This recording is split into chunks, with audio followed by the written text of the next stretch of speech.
Donc, je voudrais commencer ce conseil de police en vous présentant et en vous représentant, pour ceux qui le connaissent, notre chef de corps à d'intérim ensuite à la décision du Conseil d'État relative à M. Pâques. Et donc, c'est M. Marc-Adam Dester qui est présent avec nous ce soir et qui va présenter les dossiers avec moi.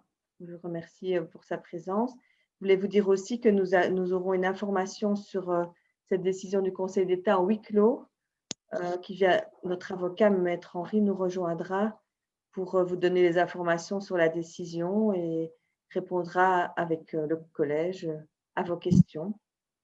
Vous dire aussi que Madame Bonny est excusée et Madame Monville aussi. Je ne sais pas, Kathleen, si vous avez reçu d'autres excuses. Pour Monsieur Thomas qui arrivera certainement plus tard. Ça pas les autres, d'accord. Et nous devons commencer cet ordre du jour par vous demander de pouvoir passer les points en urgence. Parce que justement, suite à l'arrêt du Conseil d'État et au changement de chef de corps, vous savez qu'à de nombreux conseils de police, on passe les jurys pour les examens et que le chef de corps est quasiment dans chaque jury. Puis après, dans chaque jury, il y a aussi l'inspecteur ou le divisionnaire ou le principal ou bien le chef de service de la compétence que nous recrutons. Et donc, nous avons 1, 2, 3, 4, 5. Nous avons 5, Catherine, c'est bien ça, jury, où nous avions désigné M. Pâques et on doit le remplacer. Oui, et ça, ce sera en huis clos alors. Hein, en huis clos, mais on doit décider à 2/3 si vous acceptez l'urgence que l'on mette ces points à l'ordre du jour de notre conseil de police aujourd'hui, afin que les recrutements ou les mobilités puissent avoir lieu, puisque les jurys doivent changer. Est-ce qu'on peut avoir un vote sur ça? Tout le monde est d'accord? Ou bien est-ce que quelqu'un s'oppose? Non, personne. Quelqu'un s'abstient? Donc, il y a unanimité alors sur la demande d'urgence qui viendra en huis clos. On peut alors passer au point 1 de notre ordre du jour, qui est le contrôle de la caisse pour la période du 1er janvier 2020 au 30 juin 2020. C'est un acte classique. Ça va, ok. Ensuite, nous avons les 2 procès-verbaux de nos 2 dernières réunions du Conseil de police, celle du 25 juin et celle du 22 septembre. On s'abstient pour les 2 PV. Oui, ok. Pas d'autres abstentions? Non.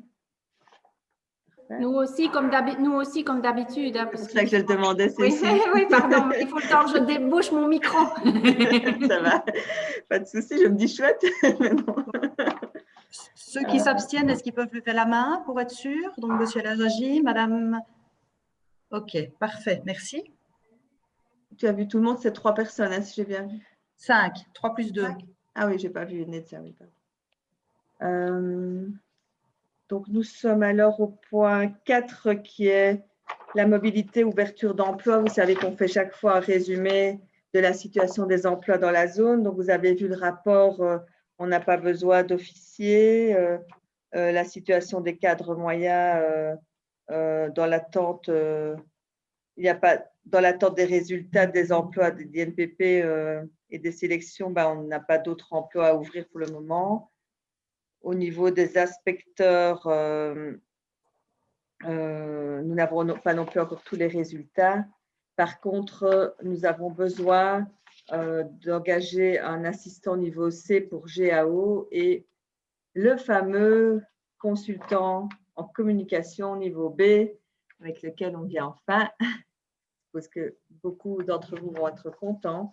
Et donc, c'est au final, au vu de la situation du personnel dans la zone, les 2 seules ouvertures d'emploi qu'on vous propose pour le moment. Donc, l'ouverture d'un assistant niveau C pour GAO. GAO, je rappelle, c'est tout ce qui est événements, présence de policiers sur les événements, etc. Madame le Président, excusez-moi, c'est 2 niveau C, GAO. Ah ben, dans le rapport, il y a écrit A.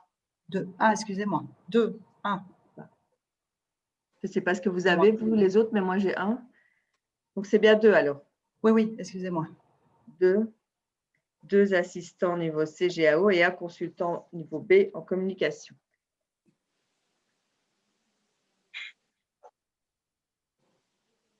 Alors, est-ce que vous êtes d'accord sur l'ouverture de ces emplois et sur la façon dont les épreuves sont proposées pour être organisées? Oui. Est-ce qu'il y a des OK. questions, des interrogations? Non? OK. OK pour tout le monde? Mhm. Oui? Oui. Parfait, super. Alors, ensuite, nous passons à l'acquisition de 2 véhicules, les points 5 et 6. Le point 5, c'est pour le service de la patrouille Trio et là, on propose une procédure négociée sans publication préalable avec donc la consultation de 1, 2, 3 firmes, comme c'est prévu par la loi. OK, pas de souci. OK. Et pour le véhicule SER, là, on propose de passer par un marché fédéral, puisque dans ce cas-là, la police a fait un marché fédéral. Donc, on propose un contrat d'entretien lié à ce marché fédéral. Une question. Oui, Agib? J'ai lu dans le dossier que notamment le véhicule qui allait être remplacé n'avait pas de contrat d'entretien. Et donc, est-ce que ça signifie que le véhicule n'a pas eu ces entretiens et donc s'est dégradé plus rapidement, ou alors qu'on n'a pas de contrat d'entretien parce qu'on souhaite le revendre? Je voulais avoir une précision là-dessus. Merci. Moi, je ne sais pas la donner. Monsieur Adam Dester, vous êtes au courant pour les véhicules? Oui, tout à fait. Je vous en prie. Ce véhicule, il faut l'avouer, il a été acquis en 2008. Ça a été un oubli de proposer un contrat d'entretien, mais il a été tout à fait suivi. Mais dès lors qu'un véhicule a un contrat d'entretien, ça coûte nettement plus cher. Et le désavantage, c'est qu'on n'a pas le calcul de ratio entre le kilométrage et l'ancienneté avant de le déclasser. Et ce sont des véhicules que l'on tire, puis on se rend compte à un moment donné qu'ils coûtent vraiment très cher. C'est un véhicule aussi qui a fait son temps et qu'il faut pouvoir remplacer. N'oublions pas que ce sont des véhicules pour le service d'enquête et de recherche, donc des véhicules anonymes. Et ce type de véhicule, maintenant, il est complètement brûlé dans notre milieu. Voilà, donc c'est la raison pour laquelle on vous propose un autre véhicule type break, qui est aussi un peu inhabituel pour des véhicules de police, surtout en véhicule anonyme. Donc, merci pour les explications.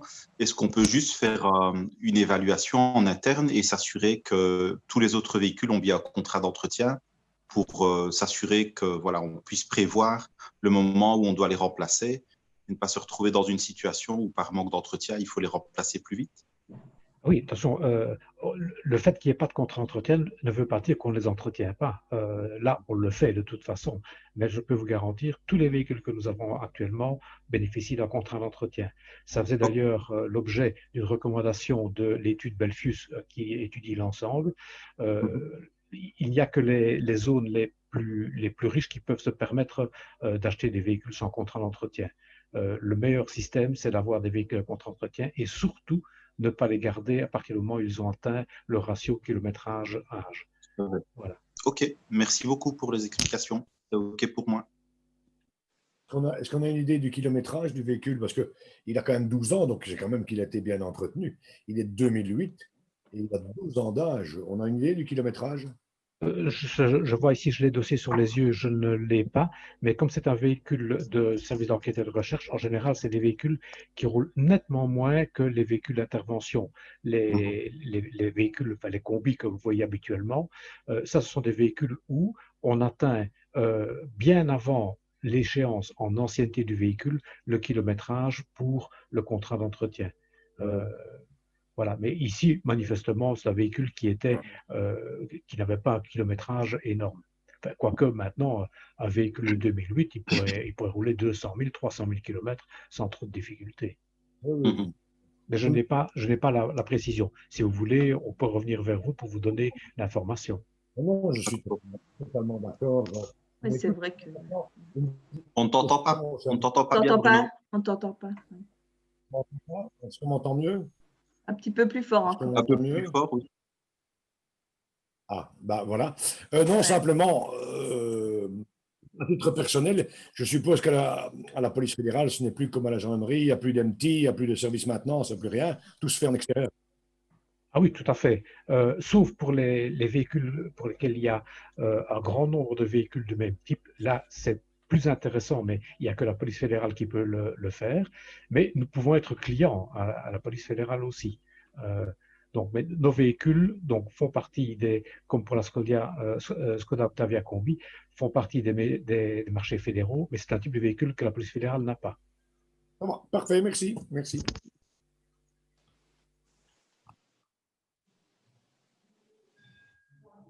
Pas d'autres questions sur ce point? On peut l'approuver à l'unanimité, l'acquisition du véhicule? Oui, je vous remercie. Je pense qu'on a terminé la séance publique dès lors.